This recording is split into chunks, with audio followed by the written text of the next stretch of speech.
বিজেপিকে আক্রমণ অভিষেক বন্দ্যোপাধ্যায়, অমিত শাহকে জবাব অভিষেকের। দিল্লি যাওয়ার পথেই বিজেপিকে নিশানা। যাকে পাশে বসিয়ে বলছে সেই তো সব থেকে বড় দুর্নীতিগ্রস্ত। যাই হোক, এগুলো প্রতি মাসে উনি একবার করে আসছেন এখন, যেহেতু নির্বাচন সামনে রয়েছে। নির্বাচনের পর তো এদের ঠিকই খুঁজে পাওয়া যায় না, কিন্তু যারা দুর্নীতি নিয়ে তদন্ত করার কথা বলে, বিজেপির দুর্নীতির বিরুদ্ধে লড়াইয়ের কি নিদর্শন গত 10-12 বছরে প্রত্যেকটা জয়েনিংয়ে এখানে বিরোধী দল নেতা, আসামে হিমন্ত বিশ্ব শর্মা, মহারাষ্ট্রে নারায়ণ রানে, কিছুদিন আগে উপমুখ্যমন্ত্রী মহারাষ্ট্রে একটা দুর্ভাগ্যজনক ঘটনায় মারা গেছে, আমি তার নাম করব না, কিন্তু একাধিক ভুরি ভুরি উদাহরণ রয়েছে। যারা এই কথাগুলো বলছে তারা লোক হাসানোর জন্য এসব কথা বলছে। আর যারা বর্ডার সুরক্ষিত করার কথা বলছে, বিজেপির লোকসভার সাংসদ রানাঘাটের জগন্নাথ সরকার, তিনি বলেছেন বিজেপি ক্ষমতায় এলে বাংলাদেশের সাথে বর্ডার বিজেপি সরকারই তুলে দেবে। এটা আমার কথা না, এটা জগন্নাথ সরকারের কথা। তা অমিত শাহ কি জগন্নাথ সরকারকে শোকজ করেছেন? হয় অমিত শাহ ঠিক, নইলে জগন্নাথ সরকার ঠিক। যদি অমিত শাহ ঠিক হয় তাহলে জগন্নাথ সরকারকে শোকজ করা উচিত, আর যদি জগন্নাথ সরকার ভুল হয় আর অমিত শাহ ঠিক হয় তাহলে স্পষ্ট করে বিজেপি নেতৃত্বের বলা উচিত। দুটোর মধ্যে তো একটাও হয়নি, কিন্তু লোক হাসানো ছাড়া আর কিছু না। अभिषेक कह रहे हैं कि 38% से कम 45% वोट हो जाएगा, दीदी आपको समझ में भी नहीं आएगा। रावण भी सोचे थे राम उनको हरा नहीं सकते जी, रावण भी सोचे थे राम उनको हरा नहीं सकते, लंका पहुंच सकते नहीं आ सकते। पीछे ऐसे भाई वो तो पिछला बार भी कहे थे कि 200 पार होंगे। जब लोकसभा के चुनाव था तब भी देश के प्रधानमंत्री खुद बोले थे कि सबसे अच्छा प्रदर्शन हमारा बंगाल से होंगे। उसके बाद आपने देखा बहुत सारे एग्जिट पोल्स में भी बंगाल में 42 सीट्स में 30 सीट 32 सीट बीजेपी को दिया गया था। जब बैलेट बॉक्स खुला तब आपने देखा बाजी पलट गया। तो वो प्रेडिक्शन करेंगे, लीडर को मोटिवेट करने के लिए एक उनका तरीका है, एक प्रयास है, वो करे, उसमें कोई दिक्कत नहीं है। लेकिन मैंने जो बोला है कि आप कुछ भी कर दो, बंगाल में तृणमूल को आप वीक नहीं कर पाओगे, क्योंकि आपने 5 साल 7 साल 10 साल में आप हर बार आते हो, हम लोग जा रहे हैं रिपोर्ट कार्ड लेके। आपका रिपोर्ट कार्ड आप बताइए ना, बंगाल के लिए आपने क्या किया? भाई अगर देश का गृह मंत्री आता है या देश का प्रधानमंत्री आता है, बंगाल के लोग तो खास करके जो बंगाल में रहते हैं वो तो यही चाहेंगे कि हमारे लिए क्या किया उसके रिपोर्ट कार्ड बताएं। भाई आपने कितना लोगों को घर दिया, कितना लोगों को रास्ता दिया, कितना लोगों को पानी दिया, कितना गांव में रास्ता बनाया, कितना पानी का प्रोजेक्ट में, जल जीवन मिशन में आपका जो पैसा है वो आपने कितना छोड़ा, वो सब लेके तो कोई बात नहीं है, खाली घुसपैठ। भाई घुसपैठ का नमूना क्या है? अमर्त्य सेन। घुसपैठ का नमूना है झूलन गोस्वामी। घुसपैठ का नमूना है मोहम्मद शामी, दीपक अधिकारी। जो बीजेपी के नेता अमर्त्य सेन को नहीं छोड़ता है, हमारे यहाँ पे जो रेवोल्यूशनरीज है उनको नहीं छोड़ता है, उनसे आप क्या ही आशा रखिएगा? আজকে মতুয়া একই কথা বলছেন যে ফ্লাইওভার কারণ নেই, 10 লক্ষ কোটি টাকা বাংলার সরকারকে দিয়েছে, কোথায় গেল সেই টাকা? উনি বলছেন প্রকাশ করুক, শ্বেতপত্রটা প্রকাশ করুক, 10 লক্ষ কোটি টাকা কি খাতে দেওয়া হয়েছে।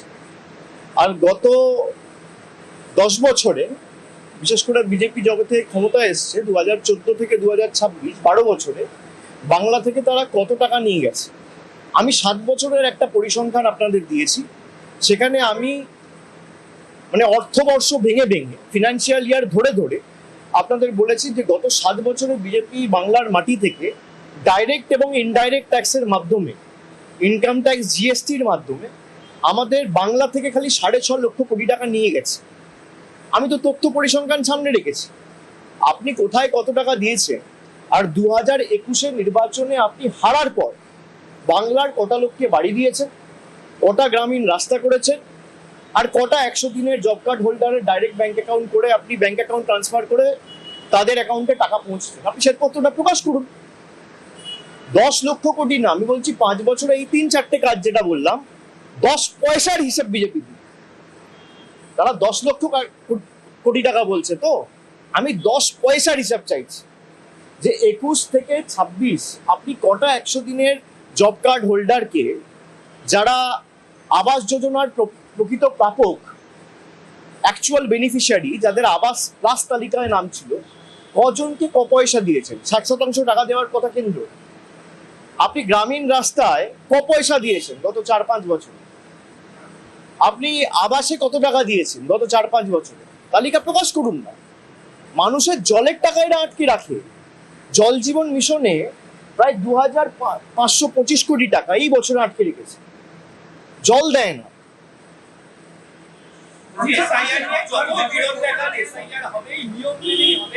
এবং মতুয়া নিয়ে আপনারা ভয় দেখানোর চেষ্টা করছেন, তাদের ভয় পাওয়ার কোনো কারণ নেই। একই রেফারেন্স দিতে পারবেন। আরে ওদের নেতারাই তো বলেছে মতুয়া ভাইদের যদি নাম বাদ দেয় বাদ দেবে। তৃণমূলকে আক্রমণ না করে বিজেপি আগে ডিসিপ্লিনারি অ্যাকশন, যে বিজেপির সাংসদরা মতুয়ার বিরুদ্ধে কথা বলে, মতুয়াকে ভয় দেখাচ্ছে কে? শান্তনু ঠাকুর, অসীম সরকার। বাংলায় কে বলেছিল এসআইআর ঘোষণা হওয়ার আগে যে 1 কোটি লোকের নাম বাদ যাবে? তা মানুষকে ভয় দেখাচ্ছে কে? তৃণমূল তো বলেনি। বিজেপির নেতারাই তো বলেছে 1 কোটি লোকের নাম বাদ যাবে। বিজেপির নেতারাই তো বলেছে ড্রাফট লিস্ট পাবলিশ হওয়ার পর দেখবেন সংখ্যাটা যখন অ্যাকচুয়াল বেরোবে, ফাইনাল ভোটার লিস্টে 1 কোটি নামই বাদ যাবে। বিজেপি তো টার্গেট সেট করে দিচ্ছে ইলেকশন কমিশনের জন্য।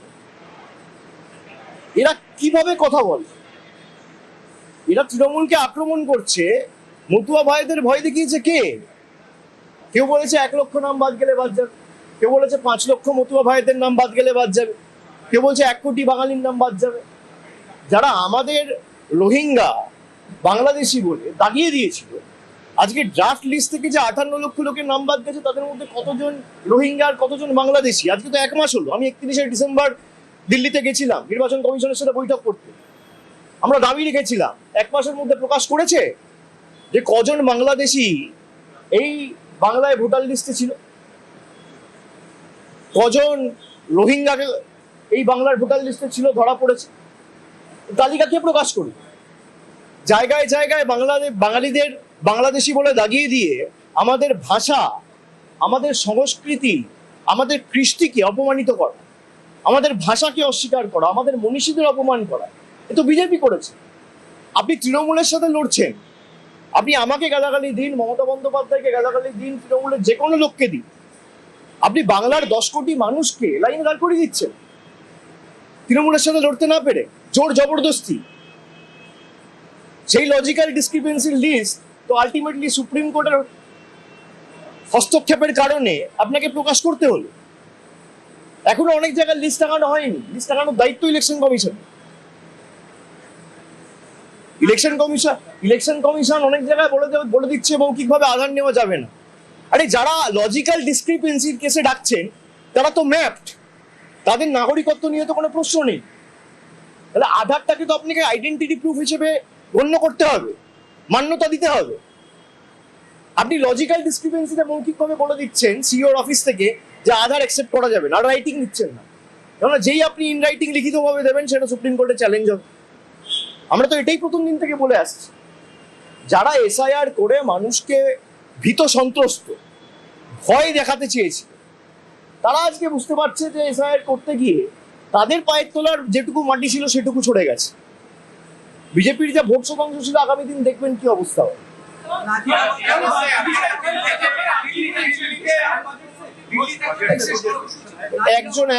একজনই করুন। কি আরেকবার বলুন।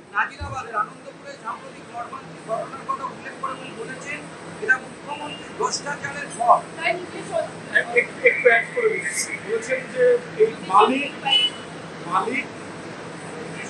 বিদেশ সফরে গেছিলেন মুখ্যমন্ত্রীর সঙ্গে, এই ঘটনাকে তিনি নীরব মোদী গেছিল মোদীর সাথে। একজন শিল্পপতি হিসেবে স্টেট গভর্নমেন্টের ডেলিগেশনে শিল্পপতিরা যাবে না তো কারা যাবে? আমি সেটাকে সমর্থন করছি না। একটা ঘটনাকে নিয়ে পলিটিক্স করা এটা বিজেপির কায়দা। বিজেপি শকুনের মৃতদেহ খোঁজে আর মৃত্যুর রাজনীতি করে, শকুনের মতো লাশের রাজনীতি। আমি সংবাদ মাধ্যমকে অনুরোধ করবো যে আপনারা তো সমাজের চোখ কান হিসেবে কাজ করেন, আপনারা সরকার সমাজের চোখ কান হিসেবে কাজ করেন, কোথাও যদি একটা ভুল ত্রুটি হয় আমাদের সকলকে ঐক্যবদ্ধ হয়ে সহযোগিতা করে একে অপরের সাথে যাতে এই ধরনের ঘটনার পুনরাবৃত্তি না হয় আমাদের এটা সুনিশ্চিত করতে হবে। অমিত শাহ বলছেন যে আনন্দপুরে যে ঘটনা ঘটেছে তার জন্য মমতা বন্দ্যোপাধ্যায় দায়ী, 1 মাস আগে গোয়ায় যে ঘটনা ঘটেছে তার জন্য তাহলে নরেন্দ্র মোদী দায়ী। পানীয় জল খেয়ে 25 জন মারা গেছে ইন্দোরে, তার জন্য নরেন্দ্র মোদী দায়ী। একটা দুর্ভাগ্যজনক ঘটনাকে নিয়ে একটা মানুষ কত নিচে নামতে পারে যে এই জিনিসগুলোকে নিয়ে রাজনীতি করছে। একটা প্রাইভেট গোডাউন, তার মধ্যে কে কি পরিস্থিতিতে আছে সরকারের পক্ষে এটা দেখা সম্ভব নয়। সরকার খবর পেয়ে ফায়ার ডিপার্টমেন্ট থেকে শুরু করে জেলা প্রশাসন যথেষ্ট সক্রিয়তার সাথে কাজ করেছে। যাদের গাফিলতির কারণে এই দুর্ভাগ্যজনক ঘটনা ঘটেছে সেই গোডাউনের মালিক এবং ওয়াও মোমোর ম্যানেজমেন্টের দায়িত্বে যারা ছিলেন তাদের সবকটাকে সরকার অ্যারেস্ট করেছে, ব্যবস্থা নিয়েছে। এবং এর উপরেও যদি কেউ থাকে, আমরা চাই কেউ যদি এর সাথে ইনভলভ থাকে সে যত বড় শিল্পপতি হোক, সরকার কাউকে স্পেয়ার করবে না। যারা মমতা বন্দ্যোপাধ্যায়ের সাথে বিদেশ সফরে গেছেন বলে একটা দুর্ভাগ্যজনক মর্মান্তিক বেদনাদায়ক ঘটনাকে নিয়ে রাজনীতি করছে, তাহলে যে নীরব মোদী মেহুল চোকসির বিরুদ্ধে ভারতকে সর্বশান্ত করে 15,000-20,000 কোটি টাকার ঋণ নিয়ে দেশ থেকে পালিয়ে যাওয়ার অভিযোগ রয়েছে, তারা তো নরেন্দ্র মোদীর সাথে বিদেশ সফরে গেছে। ওয়ার্ল্ড ইকোনমিক ফোরামে মোদীর সাথে কার ছবি আছে? নীরব মোদীর ছবি নেই।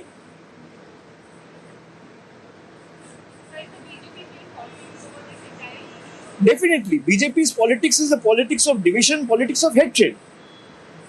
And no one should politicize an unfortunate incident. Everyone, irrespective of their political differences, caste, creed, and religion, should unite. And as responsible persons of the media, representatives of the media, I urge all of you to join hands and help the administration in making sure such incidents are not repeated in the future. Why will any political party politicize an unfortunate incident? If Mamata Banerjee is responsible for the death of 25 people in Anandapur, then the Prime Minister and the Home Minister is also responsible for the death of 140 people with regard to SIR. Because BJP wanted to implement SIR, they are the one who enforced SIR on the people of Bengal. 150 people died because of demonetization. Then they are also responsible for death of 150 people. More than 25 people died even a fortnight back in Indore by drinking contaminated water. Who is responsible for the death? When you're pointing one finger on other, you also have to understand that there are 3 fingers which are pointing towards yourself. So BJP should try and fight Trinamool on development, on political issues, rather than spreading their bigotry and propagating their message of hatred and divisiveness. And time and again I have said that Amit Shah is the most unsuccessful and failed home minister India has seen from the time we have gained independence. Abhishek, If you're having to implement SIR, only one person is responsible, that is Mr. Amit Shah, the Home Minister of this country. But how is someone entering our border if the border is secured and is being guarded by BSF, which comes under the purview and jurisdiction of the Home Ministry? The CISF comes under the purview and jurisdiction of the Home Ministry. How is coal pilferage taking place? Those collieries are being guarded by CISF. Who is responsible? You have the most unsuccessful Home Minister after independence that the country has ever seen. So rather than politicizing an unfortunate incident, try and extend help and make sure such incidents are not repeated. Government কোনোদিন একজনের বাড়িতে ঢুকে তার বাড়িতে শোয়ার ঘরের খাটটা ঠিক জায়গায় আছে কিনা, কিচেনের সিলিন্ডারটা ঠিক জায়গায় আছে কিনা, এটা ইনশিওর করতে পারে না। একটা দুর্ভাগ্যজনক ঘটনা ঘটে যাওয়ার পর সরকার কি করে? যেমন আরজিকর ঘটনা নিয়ে অনেক তথ্য বিশেষ করে সমাজ মাধ্যমে অনেকে ছড়িয়েছে। পরবর্তীকালে যেটা কলকাতা পুলিশ 24 ঘন্টায় করেছে সেটা সিবিআই কে করতে 1 বছর লেগেছে। এবং দুদিন আগে আমি দেখলাম যে সিবিআই এর দায়িত্বে যিনি ছিল, আরজি কর ইনসিডেন্টে যিনি তদন্তের দায়িত্বে ছিল, তাকে পুরস্কার দেওয়া হয়েছে, প্রেসিডেন্টস মেডেল দেওয়া হয়েছে। তো এরা যে এইসব বিষয়গুলো নিয়ে স্পর্শকাতর বিষয়গুলো নিয়ে রাজনীতি করে, বিজেপিকে আমি বলবো যে আরজি করের পরে আমরা অপরাজিতা বিল এনেছি, যেখানে পারিপার্শ্বিক কোনো প্রমাণ যদি কোনো অভিযুক্তর বিরুদ্ধে থাকে, ট্রায়াল কমপ্লিট করে 50 দিনে তার ক্যাপিটাল পানিশমেন্ট হবে। সেই বিল আজকেও প্রেসিডেন্ট আটকে রেখেছে। কেন পাস করছে না? কেন সেই বিলে অ্যাসেন্ট দিচ্ছে না? কেন? আমরা তো ক্যাবিনেট থেকে পাস করিয়ে রাজ্যপালের কাছে বিল পাঠিয়ে দিয়েছি আজ থেকে প্রায় 1.5 বছর আগে। সেই বিল যদি পাস হয়, সব থেকে বিপদ হবে বিজেপি, সব থেকে বেশি বিপদ হবে বিজেপি। সব ধর্ষকগুলো বিজেপিতে। বিলকিস বানুর ধর্ষকদের যখন যারা বেলে ছাড়া পেয়ে বাইরে বেরোলো, এদেরকে মালা পরিয়ে বিজেপির গুজরাটের নেতারা বরণ করেছিল। এই দৃশ্য কি ভারতবর্ষের মানুষ ভুলে গেছে?